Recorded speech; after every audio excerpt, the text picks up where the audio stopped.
오늘은 네피림 사건이라는 제목으로 창세기 6장 말씀 같이 보도록 하겠습니다. 네피림 그러면 우리는 실제로 이제 많이 듣고 있는 단어인데 밖에 나가면 그 창세기를 그렇게까지 믿을 필요가 있냐 하는 분위기 속에 지금 현대 교회가 흘러가고 있습니다. 제가 20살 때 신학교로 들어갔지 않습니까? 그런데 제가 이제 원래 다니던 모 교회가 큰 이렇게 교단이었기 때문에 그쪽에 있는 이제 신학교로 갔는데 그 신학교에서 가르치는 교수님들이 거의 독일에서 학위를 따서 이제 박사 학위 가지시고 오신 분들이에요. 근데 독일의 신학은 거의 죽은 신학이거든요. 죽은 신학 정도면 괜찮은데 하나님을 믿지 않는 그런 신학 쪽으로 완전히 흘러가 버렸어요. 그래서 거기에서 이제 책을 수입을 해서 이제 우리나라 말로 번역을 해서 이제 신학생들한테 읽히는데 읽히는 책들마다 어떤 내용이냐면 성경이 하나님 말씀이 아닐 수도 있다.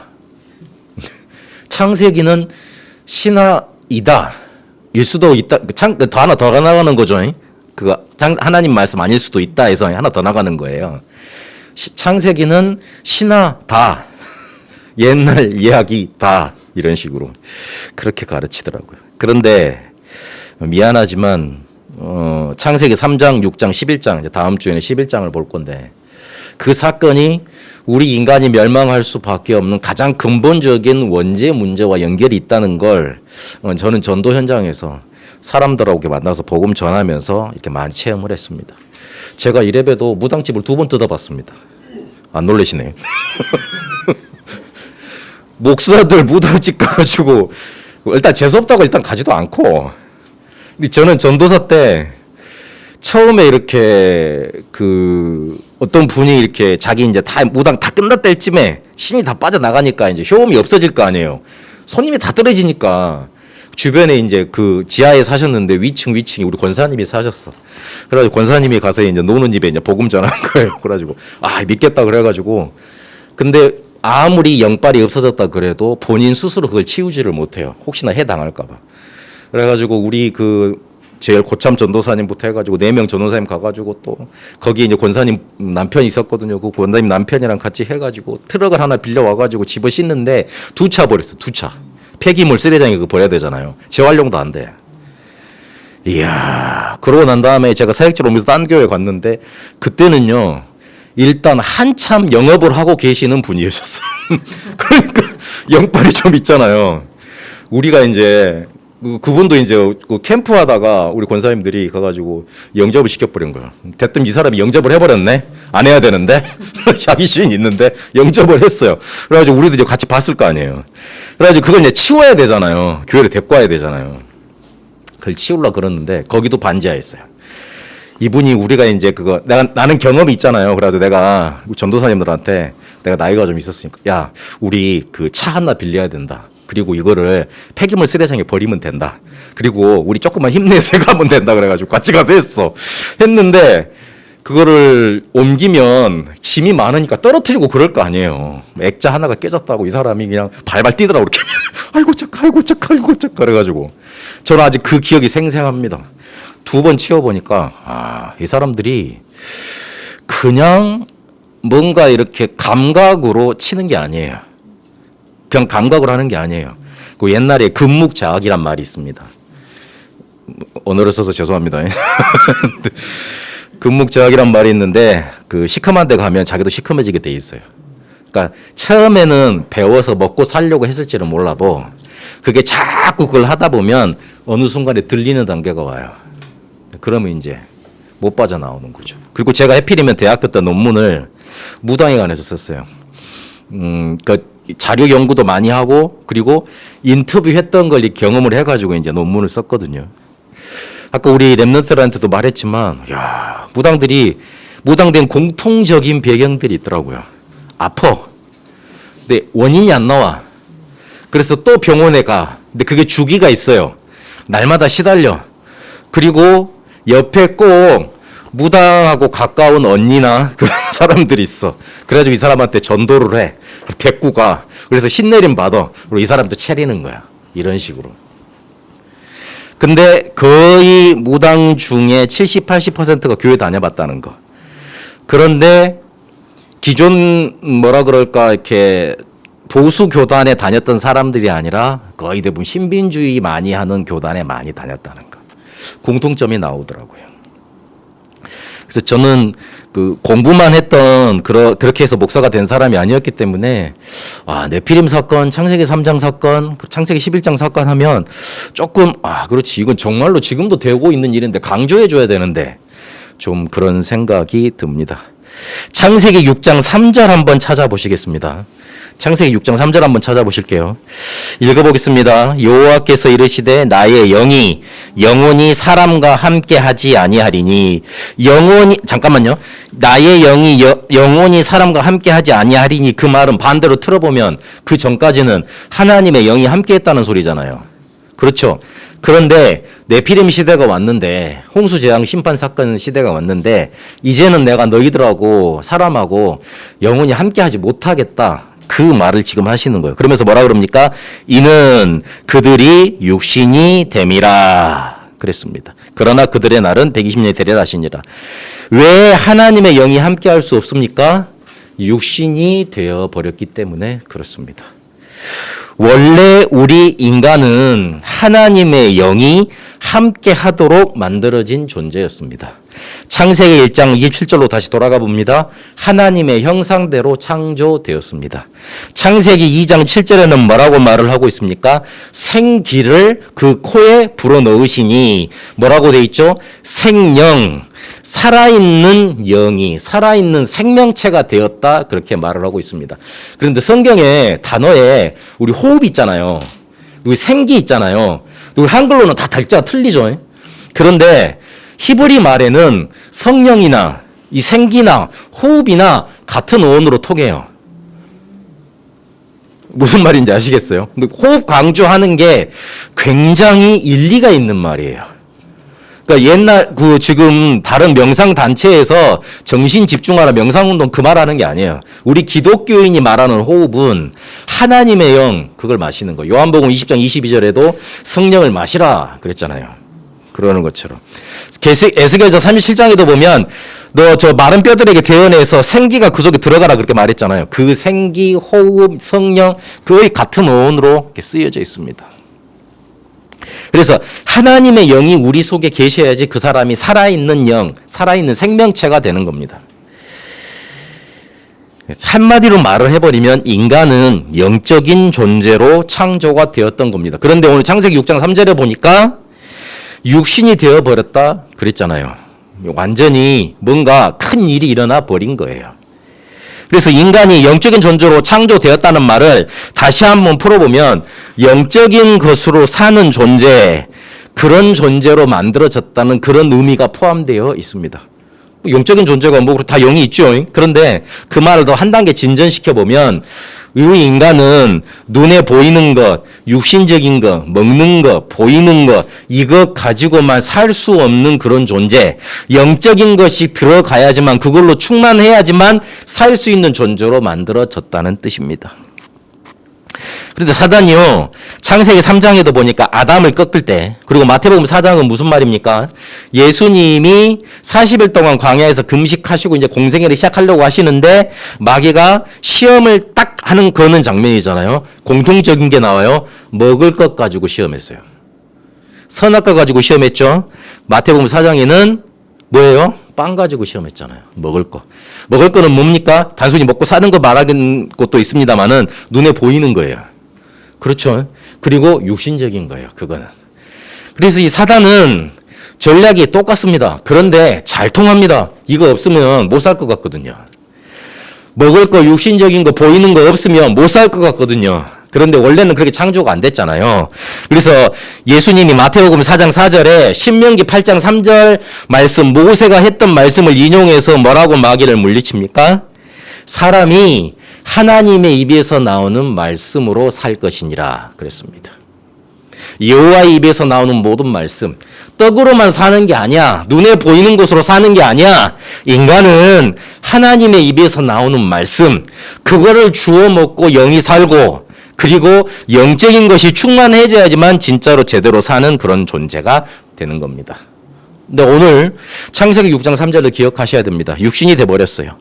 결국 육신만 남는 그런 결과를 오늘 맞이했습니다. 이걸 잃어버린 거예요. 6장 1절에 보니까 땅 위에 번성하기 시작할 때부터 그들에게서 딸이 나니 2절에는 하나님 아들들이 사람의 딸들 아름다움을 보고 자기들의 좋아하는 모든 여자를 아내로 삼는지라 그랬어요. 그냥 좋아하는 거 다 차지했던 거예요. 그러니 당연히 이렇게 될 수밖에 없었죠.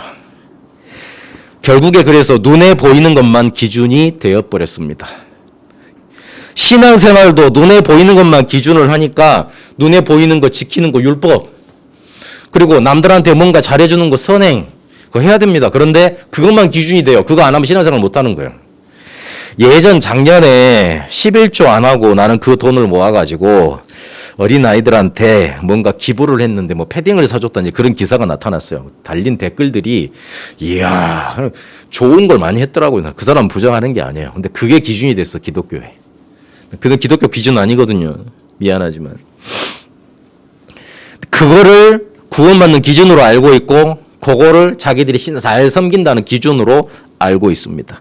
그리고 봉사, 그리고 요거 다 뛰어넘어서 일을 열심히 하면, 교회 와서 뭔가 일을 열심히 하고 뭔가 많은 거를 하면 신앙생활 잘하는 걸로 딱 기준이 돼버렸습니다.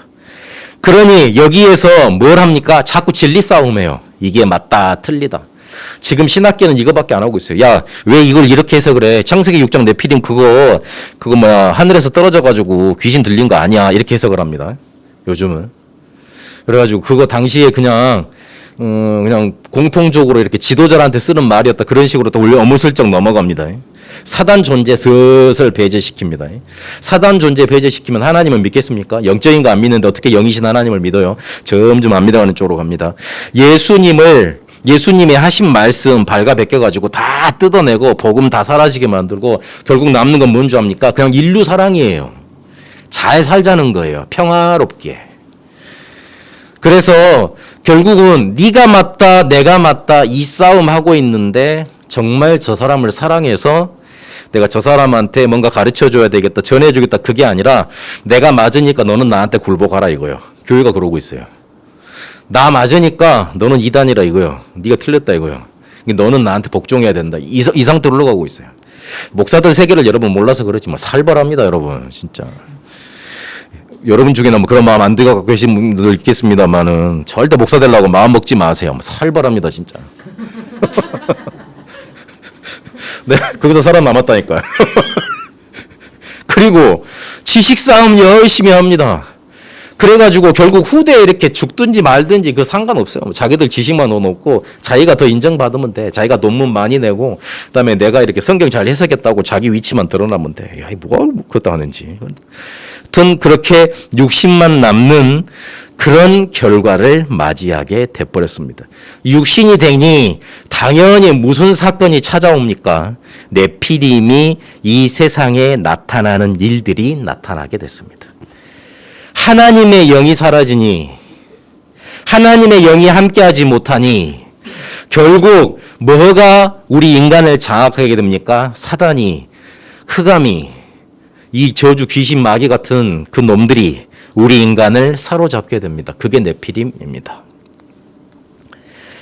더 보자면 영적으로 힘센 자가 결국은 더 약한 자를 장악을 합니다. 끌고 갑니다.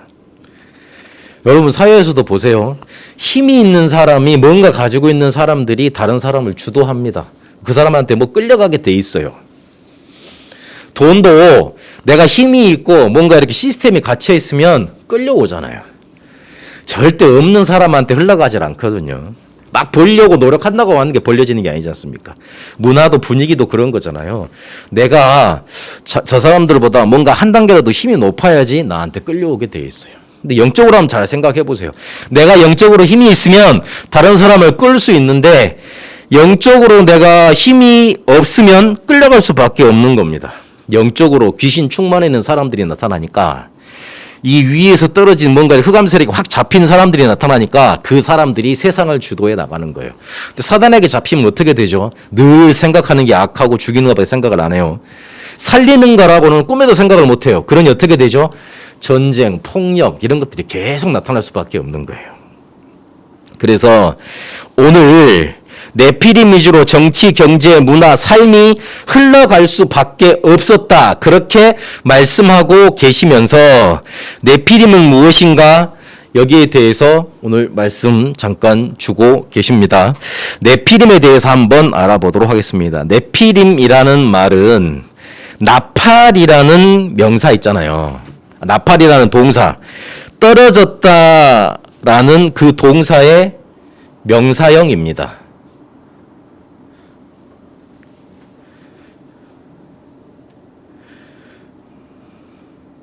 잠시만요. 그 사단이라는 귀신이라는 존재가 사람을 장악했다 이렇게 표현해 볼 수 있는데 나팔이라는 떨어졌다는 동사가 명사형이 된 겁니다. 떨어졌다는 말은 점프해서 밑으로 추락했다는 말 그런 의미도 있지만 어떤 위치에서 밑으로 자기 위치가 아닌 곳에서 떨어졌다 타락을 했다 그런 의미가 강합니다. 베드로후서 2장 4절에 보니까 범죄한 천사들의 얘기가 나옵니다. 그 이야기예요. 유다서 6절에서 8절까지 보니까 자기 지위를 지키지 못하고 자기 초소를 떠난 천사들이 있다 그랬습니다. 걔네들을 지옥으로 하나님이 끌어내릴 거다. 벌을 할 거다 그렇게 말을 합니다. 에베소서 2장 2절에 보니까 요 존재가 공중 권세를 잡게 된 겁니다. 쉬운 말로 한마디로 말을 하면 사단 귀신이 사람을 장악하는 그 위치로 떨어져 버린 거예요. 그러면 이 네피림이 나올 수밖에 없는 환경이 있을 것 아니에요. 6장 1절에 보니까 우리 읽었지만 번성하기 시작할 때 딸들이 낳죠. 2절에 보니까 사람의 딸들의 아름다움을 보고 눈에 보이는 것만 봤잖아요. 아름다움 눈에 보이는 거잖아요. 속이 아름다다 그런 말이 없죠. 그러니까 아름답기도 자기들이 좋아하는 모든 여자를 아내로 삼는지라. 아름다움을 보고 그냥 아름답다 그러면 그치면 되잖아. 그런데 한 단계 더 나아가지고 모든 여자들을 자기 아내로 삼는다 그렇게 되어 있습니다. 육신적인 아름다움에 빠지게 돼버린 거예요. 여기서 뭔가 떠오르는 게 없으세요? 창세기 3장 6절에 보니까 하와가 선악과를 봤을 때 먹음직도 하고 보암직도 하고 지혜롭게 할 만큼 탐스럽게 하는 나무인지라 그래요. 자기 마음에 좋은 거예요. 자기 마음에 좋았던 거예요. 그러니 쏙 따먹었죠. 그래서 하나님 언약은 잊어버렸죠. 마찬가지예요. 자기 눈에 보니까 아름다워. 자기 눈에 보니까 좋아. 그래서 저걸 차지해야 되겠어. 결국 그래서 넘어가게 된 거죠. 그래서 어떻게 됩니까? 6장 3절에 보니까 하나님의 영이 떠나 결국은 육신이 돼버렸습니다. 창세기 6장 4절에는 그 당시에 네피림이 있었다 그랬습니다. 실제로 용사와 유명한 자들이 있었는데 실제로 사람들이라고 표현을 하고 있습니다. 이 말을 통해서 뭘 알아볼 수 있죠? 떨어진 존재가 들어갔다는 뜻이에요. 실제로 지금 우리 현장에서 실제 이 시대에 볼 수 있는 사람들이 누굽니까? 무당하고 3단체 이 사람들 볼 수 있습니다. 미국에 가보면 굉장히 율법 종교가 있습니다. 기독교 2단 중에. 근데 거기서 하는 일이 뭐냐면 미국 사람들만 하는 상처가 있어요. 한 몇십 년 동안 전 세계를 통치를 했잖아요. 자기들이. 그러니까 사람들을 많이 파송을 해서 전쟁을 많이 했어요. 그러다 보니까 이 사람들이 빨리 죽는 경우가 많아. 남자들이 특히. 그래서 그거 상처를 치유하는 그런 영화들 보면 미디어들이 많습니다. 그리고 워낙 뭔가 이렇게 개척시대 이런 시대를 거쳐오면서 총이나 이런 것들로 많이 싸웠잖아요. 그런 사건 사고들이 많았어요. 그런 트라우마들이 많아요. 그래서 미국 사람들 마음속에 어떤 상처가 있냐면 자기보다 먼저 떠난 엄마 아빠, 자기보다 먼저 떠난 남편, 자기보다 먼저 죽은 자기 형제 친지들 보고 싶은 그런 상처가 강해요. 그래서 미국 영화들 보면 그거를 실제로 사후세계에 이렇게 연결시켜가지고 만나는 그런 영화들이 많잖아요. 그게 상처를 말해주는 거예요. 그거를 딱 이용을 해가지고 신자를 만들어 놓고 접신 운동을 시켜주는 단체가 실제로 미국에 존재해요. 우리 그 선교사님 중에 한 분이 LA 계시는데 그 선교사님이 겉은 완전히 이렇게 막 이렇게 깨끗하더래요. 근데 안에 가서 실제로 뭘 하는 거 봤더니만 그걸 하고 있더래. 야, 너 죽은 엄마 보고 싶지? 너 죽은 형 보고 싶지? 이리 와. 기도하면 볼 수 있다. 그래서 이 사람들이 귀신 들리게 만들어가지고 보여주는 거예요. 우리나라 얘기만 아니에요. 미국이 그래요. 미국은 기독교 국가라고 그러잖아요. 선교사 전 세계에서 제일 많이 파송하는 나라가 어디죠? 미국이에요. 우리나라 아니에요. 그런데 미국에서 그런 일들이 횡행하게 벌어지고 있어요. 미국 사람들 기독교 국가라고요? 아니에요. 자세히 쳐다보세요. 완전 3단체 네피림이 장악한 나라가 바로 미국입니다. 지금 많이 일어나고 있어요. 이러니 하나님이 후회를 하실 수밖에 없죠. 죄악이 가득 차 있잖아요. 죄악 다음에는 뭐가 옵니까? 재앙이 따라옵니다. 하나님이 죄악을 가만히 두고 보십니까? 청소를 해야 할. 여러분 집에 가서 정상적인 사람이라면 집이 더러워져 있어. 청소를 하잖아요. 잘 사십니까? 청소를 하잖아요. 죄악이 가득하면 어둠이 가득하면 그걸 하나님은 청소를 하셔야 돼요. 어쩔 수가 없어. 그래서 이거를 쓸어버리는 걸로 재앙을 허락하시는 거예요. 그런 다음에 새로운 시작을 하나님은 하시는 거죠. 하나님이 후회를 하셨는데, 한탄을 하셨는데 그렇게 될 수밖에 없었던 원인이 있었습니다. 사람들의 마음을 보니까 죄악이 항상 가득해. 마음에는 계획하는 게, 생각하는 게 항상 악해. 그래서 6절에 보니까 지으셨음을 한탄했다. 인간 지으셨음을 한탄했다. 그렇게 말을 하고 있습니다. 이 말은 무슨 의미입니까? 저렇게 되면 안 되는데 이 말이잖아요. 내가 저러려고 쟤들을 만들어 놓은 게 아닌데 이 말이에요. 쉬운 말로 하면요. 우리 부모님들이 아이들한테 컴퓨터나 좋은 핸드폰이나 그런 것들을 사줍니다. 그러면 우리 아이들 그리고 우리 자녀들이 핸드폰을 맨날 붙잡고 핸드폰에 파고 들어가서 게임만 열심히 하고 그리고 거기에 빠져서 나쁜 짓을 많이 하라고 사주는 것 아니잖아요. 저거 사주면 조금 공부하고 공부에 도움될까 싶어서 건네주는 것 아닙니까? 그런데 그런 의도로 안 줬는데 다른 의도로, 더 나쁜 의도로, 그리고 항상 그걸 가지고 더 뭔가 사고칠 의도로 사용하고 있다. 그럼 부모님의 한탄이 안 되겠어요. 에이, 사주지 말걸. 이 느낌이 안 들겠냐고요. 그런 의미죠. 그런 의미인 거예요. 그래서 오늘 7절에서 8절까지를 읽어보시면 쓸어버린다 그러십니다. 쓸어버릴 거다. 모든 생명체들을 쓸어버릴 거다. 근데 이 말은 재앙이고 멸망이지 않습니까? 근데 자세히 보세요. 완전히 끝내시겠다는 말입니까? 그렇지 않죠. 그럼 8절이 나오질 않죠. 7절은 쓸어버리겠다는 말이고 8절은 무슨 말이죠? 그러나 노아는 하나님께 여호와께 은혜를 입었더라. 그렇게 말을 하고 있습니다. 멸망이 아니었고 이거를 새롭게 시작하시려고 허락하실 수밖에 없는 거였습니다. 네피림이 완전히 세상을 장악해서 완전히 주도를 하고 있으니 이 흐름을 꺾으셔야 될 거 아니에요. 그래서 하나님이 재앙을 주실 수밖에 없는 거예요. 홍수 재앙 심판은 그래서 올 수밖에 없었습니다. 네피림 때문에 이것 때문에 인간 세계에 악이 정말로 관영해지고 충만해지고 하나님의 영으로 충만하고 복음으로 충만했는데 반대로 충만한 거 아니에요. 그러니 이거를 막으셔야 하고 청소를 하셔야 되잖아요. 그래서 재앙을 허락하신 거예요. 근데 그게 하나님은 새로운 시작을 하고자 하심이었어요. 누굴 통해서요? 노아를 통해서요. 그래서 노아에게 뭐 만들라 그러시느냐? 방주 만들라고 하십니다. 왜 방주입니까? 홍수 재앙에서 살 수 있는 유일한 길은 방주 만드는 것밖에 없지 않습니까? 우주로 튈 겁니까? 아니면은 뭐 수영 기술을 해가지고 뭐 이렇게 아가미를 키우고 수영 기술을 많이 할 겁니까? 살아다니는 모든 것들이 비 너무 많이 오니까 죽어버렸는데. 홍수 재앙에서 살 수 있는 유일한 길은 방주 만들어서 그 안으로 들어가는 것밖에 없어요. 그래서 하나님이 방주를 만들라 하셨던 겁니다. 우리 세상 속에 흑암 재앙, 사단의 능력의 역사, 지옥 배경 나타날 수밖에 없습니다. 사는 유일한 길은 오직 예수 그리스도께로 가는 길밖에 없습니다. 여러분, 현장을 변화시키려고 놀아가지 말고 그리스도를 먼저 붙잡으세요. 살아야 돼요. 그렇게 해서. 내가 그리스도를 붙잡고 살면 흑암 세력은 무너지게 돼 있어요. 저주 재앙 세력은 떠나가게 돼 있어요. 하나님은 새로운 시작을 그 사람을 통해서 하게 돼 있어요.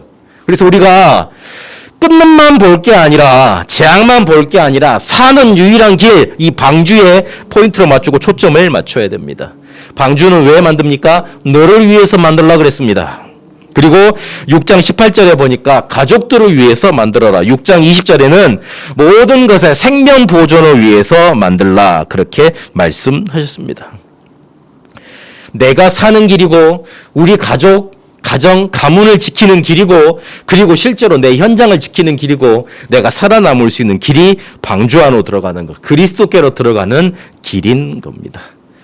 그래서 영적으로 더 힘센 자가 장악을 하게 되는데 네피림이 장악을 하게 되니 하나님은 이거를 다시 쓸어버리고 그거를 재앙을 주어서 끝내버리고 새로운 시작을 하셔야만 했던 겁니다.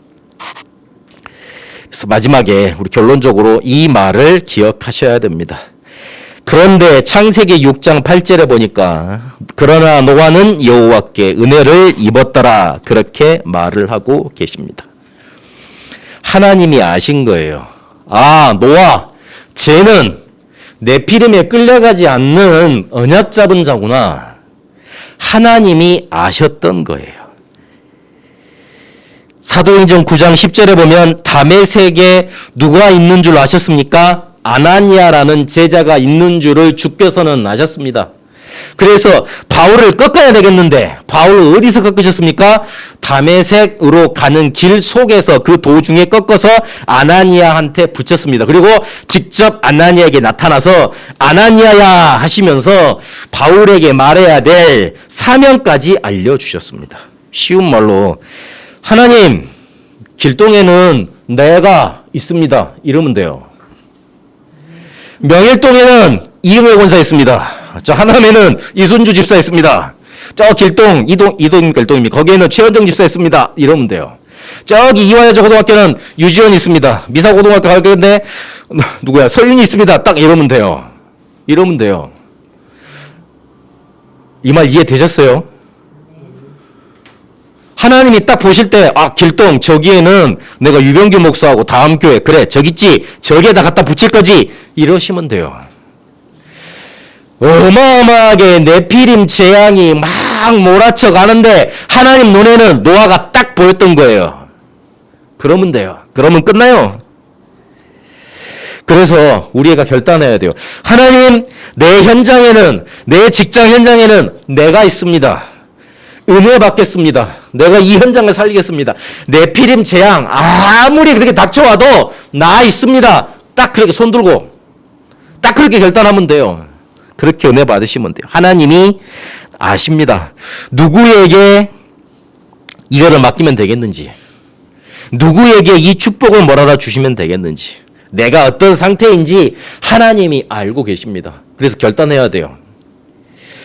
우리 주위에는 하나님의 교회도 있고 대순 진리에 저기 둔촌동에 보면 큰 본진 같은 그런 게 있습니다. 건물. 그리고 하남 넘어가는 길에 굉장히 또 큰 본진이 있습니다. 광진구 쪽에는 본영이죠. 그게 있습니다. 그러면 이 주변에 대순 진리에만 해도 어마어마하게 많아요.